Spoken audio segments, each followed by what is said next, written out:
Bonjour à tous et bienvenue aux abonnés d'Omerta, abonnés de notre chaîne YouTube et abonnés de l'application. Je répète toutes les semaines et invariablement je vais le refaire.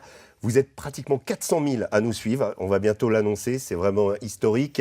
On est extrêmement fiers de cette fidélité, du fait que chaque semaine, dans cet entretien, dans ce grand entretien sur notre chaîne YouTube, vous venez plus nombreux. Également, n'oubliez pas, ceux qui viennent d'arriver, ceux qui voient nos programmes sur la chaîne YouTube, de télécharger l'application, parce que c'est là que se trouve le cœur de notre métier, nos documentaires, vous en avez à peu près une cinquantaine, dans des endroits, dans des circonstances absolument exceptionnelles. Vous avez aussi les making-of des documentaires, vous pouvez comprendre comment les reporters travaillent sur le terrain. C'est extrêmement intéressant, c'est toute la vie de la rédaction. Donc faites un petit effort, 2 € pour les étudiants, 5 € pour n'importe qui. Pour un mois, vous aurez à disposition nos documentaires, le cœur d'Omerta. Voilà, nouvelle édition du Grand Entretien. Alors, extrêmement beaucoup d'actualités puisqu'on va parler de l'Algérie. Je sais que la semaine dernière, j'ai reçu Bernard Lugan ici et vous avez été nombreux à réagir. Pas toujours positivement d'ailleurs. Je crois qu'on a eu pas loin de 7000 réactions sur le site au propos de Bernard Lugan. On reçoit aujourd'hui Rachid Nekaz. Bonjour Rachid. Bonjour Régis, merci pour votre invitation. Et bienvenue chez Omerta. Merci, alors Rachid, ravi. vous êtes homme politique algérien, vous êtes un ancien candidat à l'élection présidentielle en Algérie. Alors ça ne s'est pas toujours bien passé avec le pouvoir algérien. Est-ce que vous pouvez nous raconter un petit peu votre parcours politique? Vous êtes né en France et vous avez décidé d'abandonner la nationalité française pour vous présenter en Algérie. Racontez-nous un petit peu. Alors, je suis né il y a 53 ans déjà, donc en région parisienne à Villeneuve-Saint-Georges, donc d'une famille de 12 enfants, à la fois kabyles et arabes, d'Algérie. J'ai fait des études d'histoire à la Sorbonne. J'étais entrepreneur aussi dans les nouvelles technologies avant d'investir dans l'immobilier. J'ai publié 6 ouvrages, dont un livre entretien avec les 7 chefs d'État du G7. Ici, avec Clinton le notamment. Voltaire du niqab, qui avait fait beaucoup parler de lui à l'époque. Et ici, parce que vous avez une composante américaine aussi, oui. Vous connaissez très bien ce pays, ce livre, Hey J7, What's the Future for Humanity? Voilà, on sent que vous avez été reporter aux États-Unis. Absolument. Et je vois Bill Clinton sur la couverture. Exactement. Donc vous y étiez pendant les années Clinton, j'imagine? Absolument, oui. Donc à l'époque, j'avais un très bon contact avec Anthony Blinken, qui était secrétaire d'État, à l'époque conseiller spécial pour les affaires européennes de Bill Clinton. Et c'est ainsi que j'ai pu faire un livre entretien avec les 7 chefs d'État du G7. J'avais 28 ans.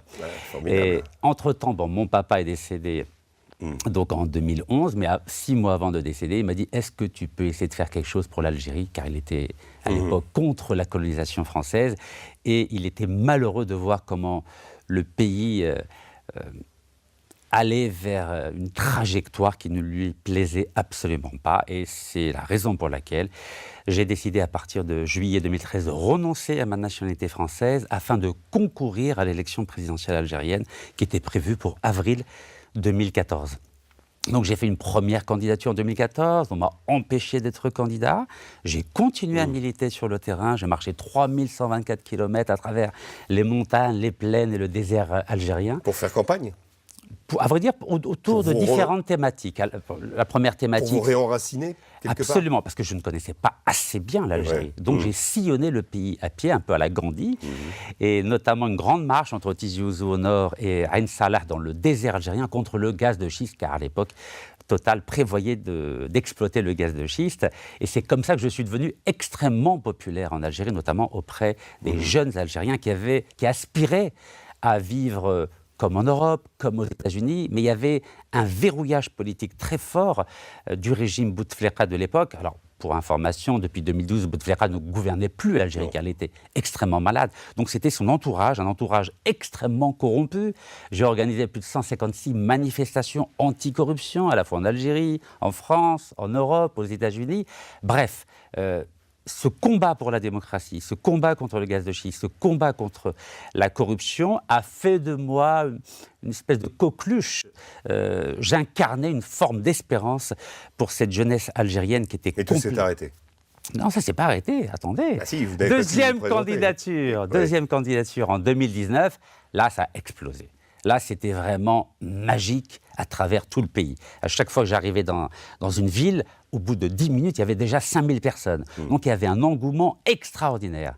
Et à l'époque, le régime Bouteflika, et notamment l'ancien chef de l'armée algérienne, qui s'appelait Feu Gaïd Salah, a décidé d'interrompre les élections présidentielles. Et quelques mois plus tard, je me suis retrouvé en prison et assigné à résidence pendant 4 longues années. Et je n'ai dû ma liberté que grâce au président actuel, M. Abdelmajid Tebboune, qui m'a accordé 3 grâces successives. Et à cause de nombreuses maladies que j'ai contractées en prison, le 18 janvier 2023, j'ai enfin pu non seulement quitter la prison, mais en plus aller me faire soigner aux États-Unis, où vivent à la fois mon épouse et mon fils à San Francisco. Et depuis, j'ai retrouvé le 19 janvier 2025 ma liberté politique totale, car j'étais privé d'exercice politique, de parole politique. Et aujourd'hui, je suis totalement libre d'aller et de venir en Algérie. Et je prépare gentiment quelque chose dans les prochaines années, si tout va bien, Inch'Allah. Très bien. Justement, est-ce que vous pensez, alors vous avez obtenu 3 grâces du président actuel, vous pensez que les choses ont fondamentalement changé en termes de pratique politique? Parce que vous êtes libéré, est-ce que le canevas idéologique dans lequel l'Algérie se trouve a changé fondamentalement avec le président Tebboune? Alors, il faut distinguer le président Tebboune du reste du système algérien.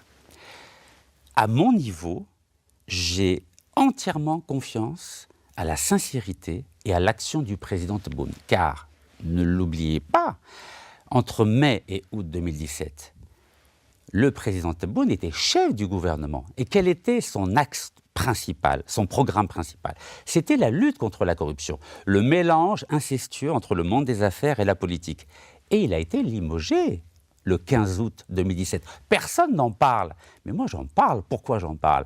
Car j'étais un des seuls à avoir soutenu le chef du gouvernement, Abdelmajid Tebboune, lorsqu'il luttait contre la corruption. J'avais même organisé 2 manifestations sur les Champs-Élysées pour dénoncer ce coup d'État politique dont il avait été victime. Et lorsqu'il est devenu président de la République, le 12 décembre 2019, je venais d'être incarcéré une semaine avant, le 4 décembre 2019. Et contrairement à un grand auteur algéro-français qui s'appelle Kamel Daoud, je n'ai pas eu peur d'affronter la justice algérienne, car on m'avait averti que si je rentrais en Algérie, j'allais être incarcéré. À l'époque, j'étais à Hong Kong. J'avais remercié les autorités algériennes en leur disant que la promesse que j'avais faite à mon papa, ce n'était pas d'être un fugitif ad vinam aeternam. Donc j'ai dit que j'allais rentrer en Algérie le 4 décembre 2019 et j'étais effectivement incarcéré et bloqué pendant 4 ans. Donc, le président Tebboune, ce n'est pas lui qui m'a incarcéré la première fois. Mais le président Tebboune n'est pas tout seul. Vous savez, depuis 1962, nous avons un système avec de nombreux militaires, de nombreux ministres qui ont été adoubé par la France. Je vous donne un exemple. L'ancien ministre de l'Industrie algérien, qui s'appelle Abdeslam Bouchouareb, dont la France a refusé l'extradition en Algérie, était ministre de l'Industrie entre 1996 et 1997, à nouveau entre 2014 et 2017, et c'était le patron du fameux écrivain algéro-français qui s'appelle Boualem Sansal, qui était à l'époque directeur de l'Industrie. Donc, ces gens-là étaient adoubés par la France. Et à ce jour-là, la France soutient ces personnes-là. Il y a des questions à se poser. Comment? Alors, j'ai une question. Oui, je vous en prie. Vous évoquez Boualem Sansal. Vous avez fait 4 années en prison en Algérie. Là, vous avez un ressortissant franco-algérien qui est dans les prisons, qui privé de tout, qui n'a pas pu avoir accès à son avocat pendant longtemps. Est-ce que vous sentez une solidarité? Est-ce que vous demandez à M. Tebboune, président Tebboune, qu'il soit libéré? Alors que les choses soient claires. J'ai été en prison à cause de mes déclarations et de mon positionnement politique. Mais lui aussi. J'y arrive. J'assume entièrement la responsabilité de mes déclarations et de mes actions. L'Algérie, ce n'est pas le pays de lumière. L'Algérie, ce n'est pas le pays des droits de l'homme, comme la France. Donc il faut savoir à quoi s'attendre lorsqu'on s'engage sur ce terrain extrêmement délicat de la souveraineté nationale et de l'unité territoriale algérienne. Quand on dit que la moitié de l'Algérie, était marocaine, il faut savoir que lorsqu'on dit cela dans un pays qui a été colonisé pendant 132 ans par la France, il faut savoir qu'on ne va pas avoir un tapis rouge en arrivant à Alger. Donc bien sûr, je suis pour la liberté d'expression, bien sûr, je suis pour la liberté d'écrire et de dire ce que l'on veut, mais quand on va en Algérie, il faut savoir à quoi s'attendre. Je savais qu'en allant en Algérie, j'allais être emprisonné. M. Boualem Sansal savait très bien qu'en ayant tenu les propos qu'il a tenus, il allait être lui aussi emprisonné. Ceci étant dit, M. Boualem Sansal n'a jamais été en prison. Il a été dans la section pénitentiaire de l'hôpital Moustapha Bacha, qui est le plus grand hôpital d'Alger, à Alger. Et c'est avec mon avocat, nous nous sommes rendus devant cet hôpital pour faire une déclaration publique pour dire que l'Algérie le traite très très bien. Mais le prive de sa liberté. Mais c'est normal, de la même façon que moi j'ai été privé de liberté, il n'y a pas... Et là aujourd'hui, vous ne remettez pas ça en cause. Écoutez, quand j'étais emprisonné pendant 4 ans, je suis né en France, j'étais français pendant 40 ans. Aucun journaliste français n'a parlé de moi. Aucun homme politique français n'a parlé de moi. Aucun intellectuel français n'a parlé de moi. Et aucun juge français n'a parlé de moi. Quand je vois le tsunami de soutien dont bénéficie Boualem Sansal, j'ai des questions à me poser. Il vient d'être à peine français depuis 6 mois. Il a un soutien, mais massif, mondial. Alors que moi, qui étais français pendant 40 ans, vous savez ce qu'a fait la France pendant que j'étais en prison? Elle m'a condamné par défaut en France à 18 mois de prison ferme. Il y a eu un mandat d'arrêt international qui a été délivré contre moi. Elle a saisi tous mes comptes bancaires et saisi tous mes appartements. Donc le pays des droits de l'homme qui donne des leçons à l'Algérie lorsque Boualem Sansal est incarcéré et dans le sens inverse quand il s'agit de Rachid Nekaz qui est incarcéré en Algérie. Pas un mot. Et en plus de ça, elle m'achève alors que je suis malade et emprisonné en Algérie. Le double langage, c'est pas mon fort. Donc très oui, bien. Je souhaite la liberté pour tous les écrivains du monde, mais Rachid Nekaz y compris. Et si personne ne se bat pour l'écrivain Rachid Nekaz qui a publié 6 ouvrages, mais se bat pour Boualem Sansal, moi je dis niet. J'ai été en prison, il va en prison. Alors, il y a quelques jours, comme je l'ai expliqué, nous recevions ici donc l'historien de l'Afrique, Bernard Lugan, qui lui aussi, comme Boualem Sansal, rappelle que l'ouest de l'Algérie était marocaine, en citant d'ailleurs l'ensemble des districts qui faisaient partie avant justement la colonisation, avant la réorganisation par le pouvoir colonial français. Bernard Lugan dit « Le pouvoir algérien est jaloux du Maroc ». Et il précise « Il ne tient aujourd'hui que par 2 piliers, la haine de ce même Maroc et celle de la France ». Vous en pensez quoi ? Alors, le premier président algérien s'appelait Ben Bella, Ahmed Ben Bella.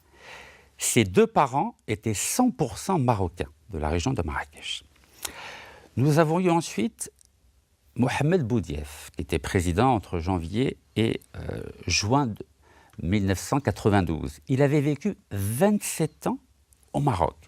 Ensuite, nous avons un nouveau président qui s'appelle Abdelaziz Bouteflika, qui est né au Maroc, à Oujda, qui a fait toute sa scolarité primaire au Maroc. Si l'Algérie avait la haine du Maroc, vous croyez qu'elle aurait élu 3 présidents qui ont des liens extrêmement forts avec le Maroc? Je crois qu'aujourd'hui, il faut être calme, lucide et pragmatique. Le problème qu'il y a entre le Maroc et l'Algérie est un problème de leadership au niveau de l'Afrique du Nord. Juste une information, lorsque la France a détrôné le sultan marocain Mohamed V, le 20 août 1953, qui s'est révolté 2 ans après, c'est-à-dire le 20 août 1955, pour que le sultan Mohamed V retrouve son trône, car les Français avaient mis à la place du sultan Mohamed V le Glaoui de Marrakech. C'est le peuple algérien, notamment dans l'est de l'Algérie, dans la région de Constantine, que Benjamin Stora connaît très bien. Donc les liens entre l'Algérie et le Maroc sont extrêmement forts. Au sujet de la politique actuelle, les différends qu'il y a entre Alger et Rabat, c'est un différend qui est lié à 2 événements importants. Le premier événement, c'est la question du Sahara occidental. Vous savez que depuis 1975, le Maroc revendique le Sahara occidental qui avait été partagé par la puissance tutélaire, c'est-à-dire l'Espagne, lors de la conférence de Madrid en novembre 1975, 2 tiers pour le Maroc, 1 tiers pour la Mauritanie. Ça, c'était novembre 1975. Et en 1979, le Maroc a pris le dernier tiers en envoyant son armée en août 1979, alors qu'un accord avait été signé entre la Mauritanie et le Polisario à Alger. Et une semaine après cet accord, feu le roi Hassan II avait décidé d'envahir militairement le dernier tiers, notamment la province de Dakhla, qui est à quelques encablures de la Mauritanie. Donc ça, c'est le problème numéro 1 qu'il y a entre Alger et Rabat. Le problème numéro 2, c'est le fait que Rabat a décidé de laisser Tel Aviv installer une base militaire, notamment de drones, à quelques encablures du territoire algérien. Et là, c'est casus belli. Comment notre voisin historique, qui s'appelle le Maroc, peut-il accepter qu'une puissance très éloignée, et on sait qu'elle a occupé en 67 100% de la Palestine, comment peut-il laisser Tel Aviv installer une base militaire à côté d'Alger? C'est pas possible, ça. Donc c'est les 2 raisons qui font qu'aujourd'hui, Alger et Rabat ne s'entendent pas. Mais comme vous devez le savoir, je suis un homme de paix. Je suis pour que, à terme, on puisse s'entendre, et sur la question du Sahara occidental, et sur la question de faire en sorte que Tel Aviv ne soit pas à nos portes. Pour la question du Sahara occidental, j'ai proposé une idée très simple et très pragmatique qui consiste en la chose suivante. C'est de faire en sorte que ce territoire soit géré à la fois par Alger et par Rabat pendant une période de 10 années. Bien sûr, on posera la question au peuple sahraoui dans le cadre d'un référendum où on demandera aux Sahraouis « Est-ce que vous êtes d'accord pour que pendant 10 années, le territoire du Sahara occidental, qui constitue 266 000 km², soit géré conjointement par Alger et Rabat dans le cadre d'un condominium. Après ces 10 années, il y aurait un nouveau référendum où on poserait 3 questions. Première question, est-ce que vous voulez rester sous le régime de la double souveraineté algérienne-marocaine? Deuxième question, est-ce que vous voulez être une province autonome dans le cadre de la monarchie marocaine? Et troisième question, est-ce que vous voulez l'indépendance? Cette idée-là, je pense que les 5 grands, États-Unis, Russie, Chine, France et Angleterre, ne s'y opposeraient pas. Pourquoi? Car cette proposition reconnaît la pertinence du plan d'autonomie du Maroc sur le Sahara occidental, moi je rajoute, dans le cadre de la double souveraineté algéro-marocaine. Alors il y a plusieurs exemples de double souveraineté. Le Soudan, par exemple, a été géré conjointement par l'Égypte et l'Angleterre entre 1899 et 1956. Il y a Andorre, vous savez que Andorre est géré conjointement par la France et par l'Espagne, et vous avez aussi donc un territoire, donc Fidji au Pacifique, ont été gérés aussi pendant 10 années par les Américains. Ce que je veux dire, c'est qu'il faut essayer de dépasser le cadre un peu conflictuel qu'il y a entre Alger et Rabat, et la France, malheureusement, a commis, à mon sens, une faute diplomatique. C'est ça que j'allais vous dire. Cette reconnaissance par la France de la souveraineté marocaine sur le Sahara occidental, pour vous, c'est le début du basculement et le début de la crise actuelle entre la France et l'Algérie? Très clairement, depuis le 30 juillet 2024, le président français Emmanuel Macron a décidé de reconnaître de façon unilatérale, en dehors du cadre de l'ONU, la marocanité du Sahara occidental. Et le président Tebboune vient de dire que finalement, ça lui était égal, que finalement il a temporisé dans sa dernière intervention cette reconnaissance française. Donc finalement, les choses pourraient s'améliorer, vous ne pensez pas? Le président Tebboune, encore une fois, je vous l'ai dit, il n'est pas tout seul dans l'univers politique algérien. Il est obligé de composer. Quand vous avez vu que la France a décidé de retirer des avantages dus au passeport diplomatique d'à peu près 800 responsables algériens, évidemment, le but de la France était d'isoler le président Tebboune. Et je l'ai dit clairement dans une vidéo, que la stratégie de l'État français, car je distingue l'État français de la République française. La République française, c'est les Lumières, l'État de droit, la liberté, l'égalité, la fraternité, mais l'État français, c'est les intérêts.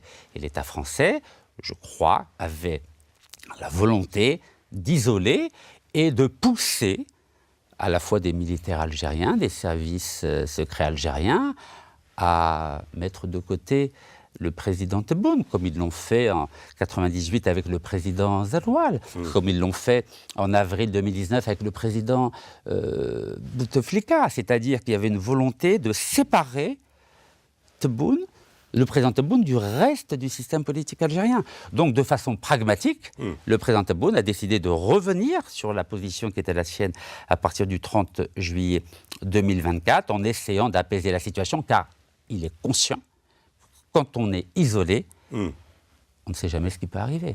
Donc la France a aujourd'hui le pouvoir, vraiment, comme le dit le ministre Retailleau, lui il dit il y a des choses qu'il faudrait appliquer avec l'Algérie, mais je ne peux pas le faire, c'est de la décision du président Macron.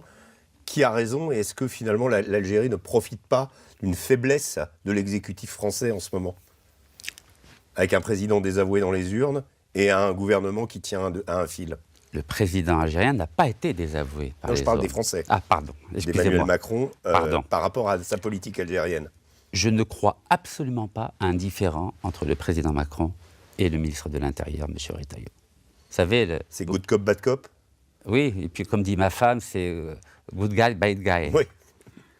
Ce que j'essaie de dire, qui est à l'origine de la crise? C'est le président Macron, qui, en dehors du cadre de l'ONU, et pourtant vous le savez mieux que moi que la France est garante du Conseil de sécurité. C'est quand même un des membres permanents du Conseil de sécurité. Donc la France se doit de respecter la légalité internationale. Quand vous voyez qu'un État qui a mis son veto à la guerre en Irak, notamment à l'intervention américaine en Irak en 2003, et qui se permet de violer la légalité internationale, comme Bush avait violé la légalité internationale en 2003, c'est quand même extraordinaire. Où est le grand discours de Dominique de Villepin à l'ONU en 2003 ? Il y a la grandeur de la France, c'était en 2003 avec le président Chirac, et nous avons quelque chose d'incroyable, c'est la violation du droit international par le président français Emmanuel Macron le 30 juillet 2024. Et personne ne lui fait la remarque. C'est quand même incroyable. Donc je crois aujourd'hui que la France doit cesser de faire pression sur l'Algérie. Je vous rappelle que cette fameuse riposte graduée, elle a commencé avec l'impossibilité pour les diplomates algériens de venir en France. Ensuite, les menaces étaient très claires. C'était de geler les avoirs des Algériens en France, de commencer à mettre en place des procédures pour des biens mal acquis de ces dignitaires en France. Et à la fin, c'est d'utiliser la carte du terrorisme de la décennie noire.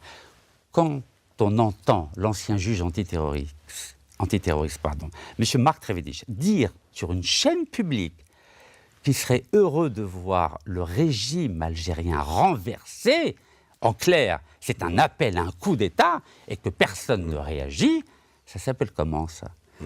On est au-delà de la riposte graduée. Ce sont des menaces claires, franches, et aucun homme politique français n'a dénoncé cette déclaration du juge antiterroriste, M. Marc Trévidic, de la même façon qu'aucun homme politique français n'a dénoncé la déclaration incroyable du fils de l'ancien président français Sarkozy, qui veut brûler l'ambassade d'Algérie. Oui, alors des déclarations d'hommes politiques, de journalistes, on en a un peu dans tous les sens depuis le début de cette crise. Je parle d'un juge antiterroriste, c'est pas n'importe qui. Juge antiterroriste qui n'est plus un juge antiterroriste, qui est aujourd'hui une personnalité publique, qui écrit des livres, qui intervient beaucoup. Et en parlant de journalistes, justement, il y a quelques jours, Abdelmajid Tebboune a parlé de Jean-Michel Apathy, en disant, en le traitant de grand journaliste français, et disant qu'il a dit la vérité sur la guerre d'Algérie. Je rappelle les propos de Jean-Michel Apathy, qui affirmait que les Français ont fait des oradours en conquérant l'Algérie, pas en 62, même s'il y a eu évidemment des exactions, et que les Allemands se seraient inspirés de cette conquête. Vous croyez vraiment que l'échelle est comparable ? Vous pensez que Jean-Michel Apathy dit vrai, est un journaliste qui dit la vérité sur la guerre d'Algérie ? Alors, Jean-Michel Apathy a simplement dit publiquement ce qui est écrit dans de nombreux livres depuis une centaine d'années. Le maréchal Bugeaud lui-même avoue ce qui s'est passé, notamment les enfumades. Mais vous savez que j'habite à 5 km d'une enfumade. Les enfumades de Sbeh, à 5 km de chez moi, dans mon village en Algérie. Les Français, les militaires français de l'époque, ont enfermé dans une grotte 800 personnes. Ensuite, ont fermé ces grottes avec des bottes de foin et des arbres, des branches d'arbres, pour asphyxier ces 800 personnes, femmes, enfants, bébés, animaux. Mais c'est scandaleux. La colonisation française n'était pas une partie de plaisir. Donc Jean-Michel Apathy ne fait que répéter ce que des écrivains disent depuis 100 ans, à commencer par les militaires eux-mêmes. Saint-Arnaud, Pélissier, Bugeaud. C'est un secret de polichinelle. Mais dans le contexte actuel, un contexte conflictuel entre l'Algérie et la France, évidemment, ça passe mal. Pourquoi ? Car en 2005, on parlait des bienfaits de la colonisation française. Mais tout le monde sait qu'une colonisation qui cause la mort de 5,5 millions d'Algériens, que ce soit à cause de la guerre, que ce soit à cause de la famine, que ce soit à cause des expropriations, que ce soit à cause des déplacements de population. Évidemment, c'est très délicat de dire que la colonisation était un bienfait pour l'Algérie. C'est vrai qu'il y a des belles villes en Algérie, mais c'est des villes qui ont été construites pour les colons, pour le million de colons. C'est vrai qu'il y a des routes en Algérie, mais c'était fait... Les hôpitaux en Algérie, hôpital Maillot, mais c'était pour les colons, c'était pas pour les Algériens. Si c'était si bien la colonisation française, vous croyez qu'en 62, on aurait 90% d'analphabètes en Algérie ? Alors qu'il y avait 90% d'alphabètes en Algérie qui étaient dans les écoles coraniques, filles et garçons compris. Donc vous croyez pour autant que ça a été un crime contre l'humanité, comme l'a dit Emmanuel Macron ? Vous savez que c'est au-delà d'un crime contre l'humanité, c'est un génocide qu'il y a eu en Algérie. Quand, en 1830, vous avez peu ou prou, on va dire 5 à 6 millions d'habitants, et que, en 1962, vous n'en avez que 9, alors que, là c'était une période de 132 ans, alors que depuis 62 ans, on est passé de 9 à 46 millions. Donc ça veut bien dire qu'il y a eu un naufrage démographique en Algérie. Mais ce que dit Jean-Michel Apathy, ou ce que je vous dis aujourd'hui, vous pouvez les lire dans une centaine de livres. Ce n'est pas nouveau. Mais ce n'est pas parce que le passé a été horrible qu'on ne doit pas envisager des relations fraternelles, amicales, pour l'avenir. Quand on voit, par exemple, qu'une entreprise comme Total a fait pression sur l'Algérie en 2016 pour reconduire un contrat de gaz sur 25 ans. 25 ans de gaz gratuit. Quand on voit que quelques années après, à nouveau, grâce à l'arbitrage international, l'entreprise Total fait pression sur l'Algérie pour avoir à nouveau pendant 25 ans du pétrole gratuit, je n'ai pas l'impression que c'est l'Algérie qui fait pression sur la France. C'est plutôt l'inverse.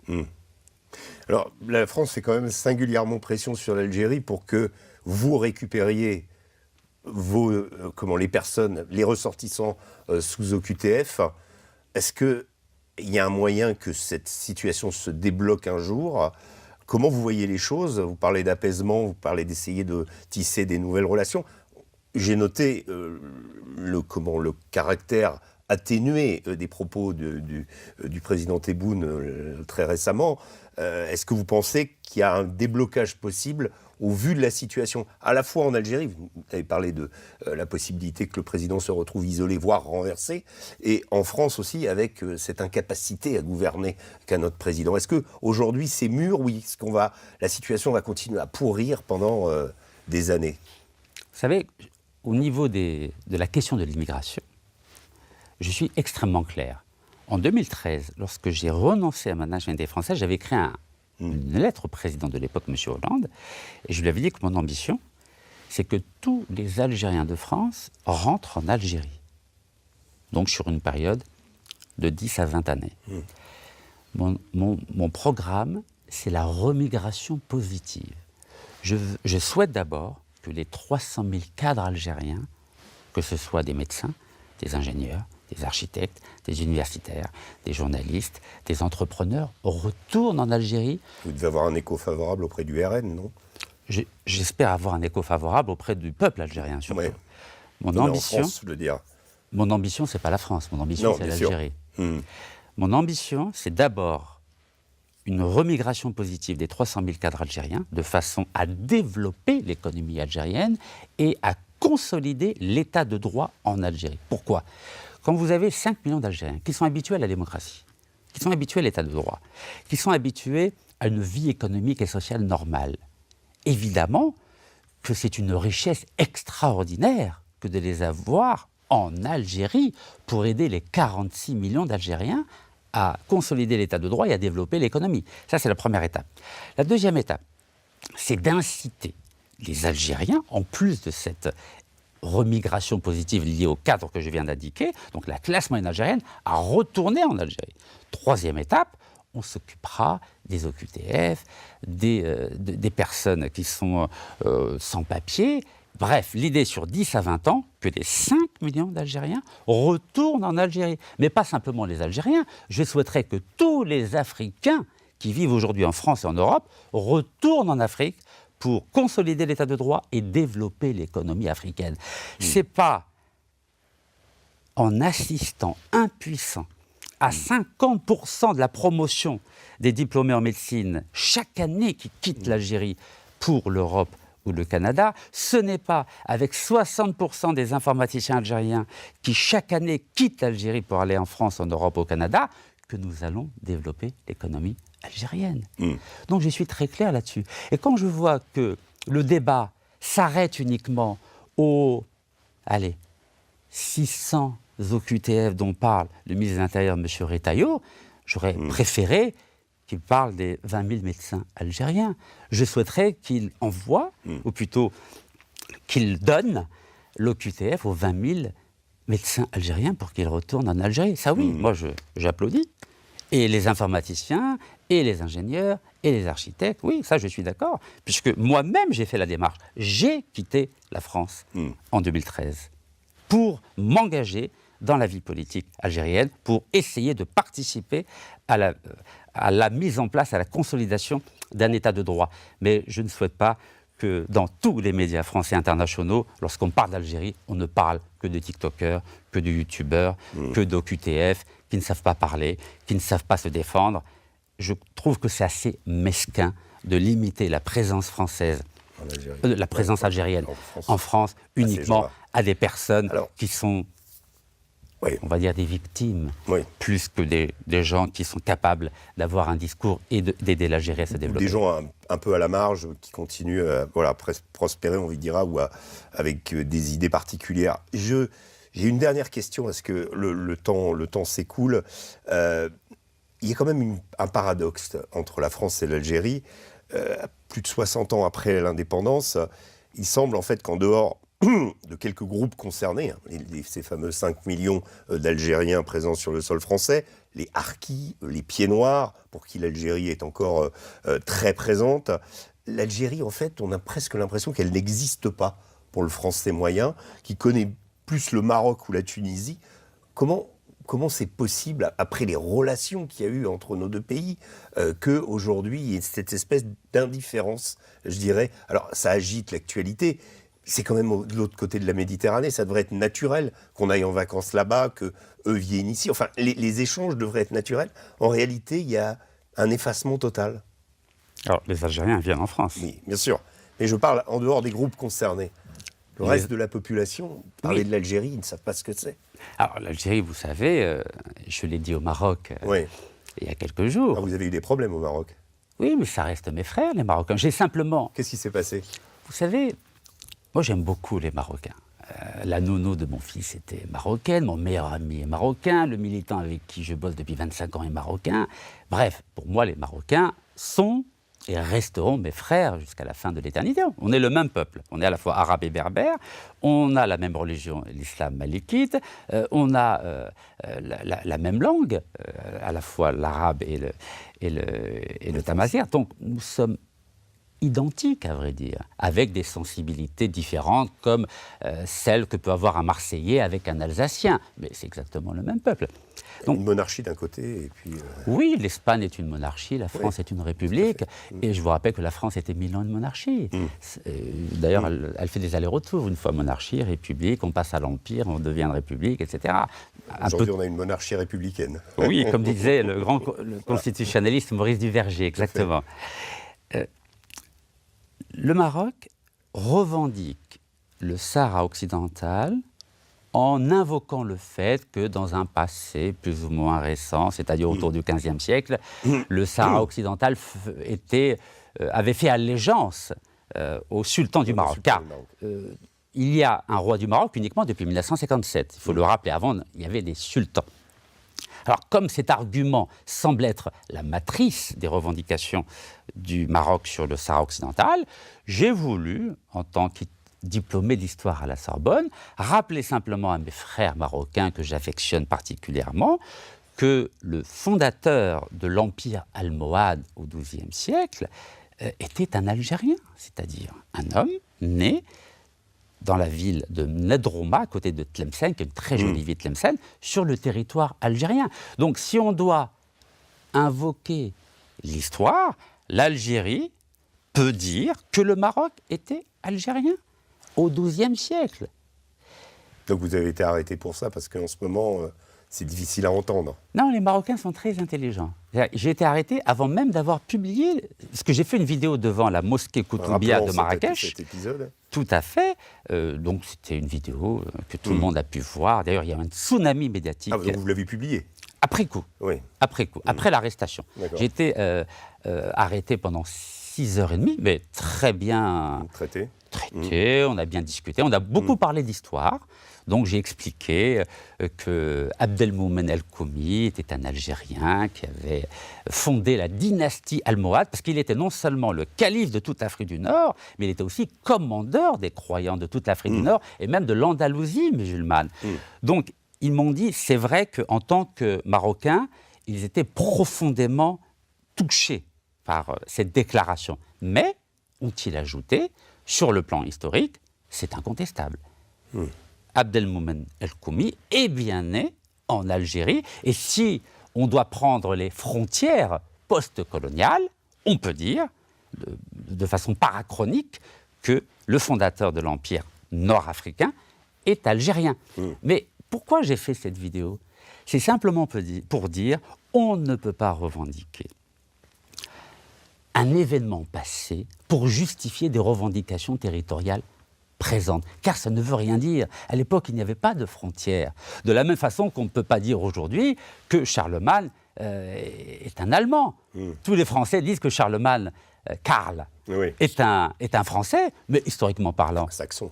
Évidemment, c'est un Germain, notre ami Charlemagne. Et d'ailleurs, le nom France, il n'est pas gaulois, il est allemand, puisque les Francs, c'est une tribu germaine, donc allemande, si on doit prendre on va dire la carte politique d'aujourd'hui. La réduction du champ idéologique un petit peu partout fait que vous vous êtes exposé, vous avez été arrêté. Boualem Sansal, en partie, est arrêté à cause de du fait qu'il dit que une moitié ouest de l'Algérie appartenait au Maroc, et puis qu'il a un regard critique vis-à-vis de l'islam, sauf que lui, il est toujours en prison, et lui et vous, les Marocains, vous ont libéré. Boualem Sansal n'est pas en prison. Vous savez pourquoi il n'est pas en prison? Non, vous m'avez dit, mais enfin... Non, mais je vais vous répondre. Je vais vous répondre. S'il était en prison, j'ai fait 4 prisons en Algérie. Avec l'image qu'il a aujourd'hui en Algérie, je ne lui donne pas 5 minutes de vie dans une prison algérienne. Je dis bien 5 minutes. Si l'Algérie avait mis Boualem Sansal en prison, il serait resté vivant 5 minutes. Car pour les Algériens aujourd'hui, c'est un traître. Donc l'Algérie est très intelligente. L'Algérie est très généreuse. Elle l'a mis dans une section pénitentiaire. À l'isolement. Vous connaissez la section pénitentiaire des hôpitaux algériens? Non, je n'ai pas eu la joie de... Du matin, c'est-à-dire de 9h jusqu'à 17h, vous avez le droit d'avoir un avocat ou des avocats en permanence, en dehors de l'heure du déjeuner. Vous avez le droit d'avoir la visite de la famille tous les jours. Je dis bien tous les jours. Alors que pour un détenu de droit commun comme moi, vous avez le droit d'avoir la visite de votre famille uniquement 20 minutes tous les 14 jours. Donc M. Boualem Sansal a un traitement ultra privilégié. Il peut voir sa famille tous les jours et les avocats tous les jours. Et on peut lui apporter de la nourriture tous les jours, du poisson, de la viande, tout ce qu'il veut. Et en plus, le patron de la section pénitentiaire de l'hôpital Moustapha Bacha, je le connais très bien. Et c'est un homme, non seulement qui est compétent, c'est un médecin, mais en plus de ça, il est très humain. Je lui avais même demandé de faire libérer, avec un dossier médical, 2 prisonniers très malades en Algérie. Il avait donné son accord et ensuite ça a été validé par le ministre de la Justice. Tout ça pour vous dire que l'Algérie, elle n'est pas folle. Elle sait prendre soin des cas particuliers. Je ne suis pas jaloux de Boualem Sansal, parce que moi, je n'ai pas du tout bénéficié de ces traitements de faveur, puisque j'étais avec n'importe quel prisonnier de droit commun. Mais je peux comprendre que quand un dossier est sensible, c'est normal qu'il ait un traitement VIP. C'est tout à fait normal. Encore une fois, le Maroc. Pourquoi le Maroc a été, entre guillemets, intelligent ? Le Maroc est intelligent car il n'a pas oublié qu'en 2014, sur les plateaux de télévision algériens, j'avais reconnu l'apport du sultan Mohamed V dans la révolution algérienne. Vous savez que le sultan Mohamed V avait autorisé 5 usines d'armement des combattants algériens afin de lutter contre le colonialisme français. Pourquoi il nous a aidés, le sultan Mohamed V ? Parce que les Algériens, avant ça, l'avaient aidé à retrouver son trône en 1955. Donc il y a un échange fraternel entre nos deux pays. Mais cette histoire de Boualem Sansal, vous savez très bien qu'elle va s'arrêter très bientôt, vous le savez. Moi, ce que j'aurais aimé, c'est que la France extrade un ministre algérien corrompu, condamné 5 fois à 20 années de prison en Algérie, qui s'appelle Abdeslam Bouchouareb. Et quand je vois que ce ministre de l'Industrie, qui était le patron de M. Boualem Sansal, a le soutien du président français, car c'est son ami intime, a le soutien de la justice française. Et la justice française a invoqué le fait que l'accord d'extradition qu'il y a entre l'Algérie et la France, qui a été signé en 2019, n'était pas respecté par l'Algérie, car dans l'article 5, il est écrit que du fait de l'âge ou de l'état de santé d'une personne, on ne peut pas l'extrader. Mais dans ce cas-là, il faut laisser tranquille le président Sarkozy, il ne faut pas le juger. Dans ce cas-là, il ne faut pas laisser des personnes âgées comme Michel Barnier ou François Bayrou être Premier ministre parce qu'ils ont 73 ans, alors que Abdeslam Bouchouareb a 72 ans. Donc ce 2 poids 2 mesures français, au bout d'un moment, il faut qu'il cesse. 2 poids 2 mesures avec le droit international, le fait que la France ait reconnu la marocanité du Sahara occidental, et 2 poids 2 mesures avec les droits de l'homme. Quand il s'agit d'un ministre qui sert les intérêts français, on le protège, on refuse l'extradition, alors que l'Angleterre avait extradé un homme d'affaires algérien en 2013 et qui s'appelle Rafik Khalifa. Elle l'avait extradé, l'Angleterre. C'est quand même le pays de l'habeas corpus. Et la France qui semble donner des cours de liberté, d'état de droit à l'Algérie, protège un ministre algérien corrompu, qui avait un bel appartement bien mal acquis devant Notre-Dame de 3 millions d'euros, et j'avais manifesté contre ce bien mal acquis en 2016. Et vous savez qui le protégeait déjà, ce monsieur Abdeslam Bouchouareb, en 2016 ? 200 policiers français. Les vidéos peuvent en témoigner. Donc, s'il vous plaît, moi j'aime beaucoup la France, j'aime beaucoup la République française, les droits de l'homme, la lumière, la liberté, l'égalité, la fraternité. Mais l'État français qui m'a incarcéré à Fresnes, vous savez que j'étais incarcéré entre le 5 octobre 2023 et le 21 décembre 2023, car moi je me suis rendu volontairement à la justice française qui m'avait condamné par défaut lorsque j'étais en prison en Algérie. À un moment donné, il faut être un peu cohérent, non ? Écoutez, vous le devez à votre peuple. Ce sera le mot de la fin. Écoutez, je vous remercie beaucoup, en tout cas, d'être venu ici. J'imagine que ce ne sera pas le dernier débat qu'on aura. Enfin, en tout cas, j'aimerais, si possible, organiser un débat avec Bernard Lugan, qui aussi est grand connaisseur qui, comme vous, a cette dimension historique. Et je pense que ça pourrait être passionnant, même si vous avez des points de vue radicalement différents. Mais au moins, vous connaissez les choses, vous connaissez ce pays, vous connaissez l'Afrique. Je connais bien la France. Et vous connaissez bien la France, tous les deux. Donc, on va essayer d'organiser ça. Quant à vous... Merci pour votre invitation. Eh bien, écoutez, j'étais ravi. Je suis banni par les médias français, vous le savez. Ah bah écoutez, chez Omerta, en tout cas, vous avez la place pour vous exprimer. Vous brisez l'Omerta. Oui, tout à fait. C'est le but, hein, c'est le but. Je vous en remercie. Merci à vous, chers auditeurs. J'espère que ce débat absolument passionnant vous aura plu, cet entretien, et que vous reviendrez, comme chaque semaine, toujours plus nombreux la semaine prochaine pour une nouvelle édition du Grand Entretien. D'ici là, je vous souhaite une excellente semaine et je vous dis à très bientôt. Ça comme on dit chez nous.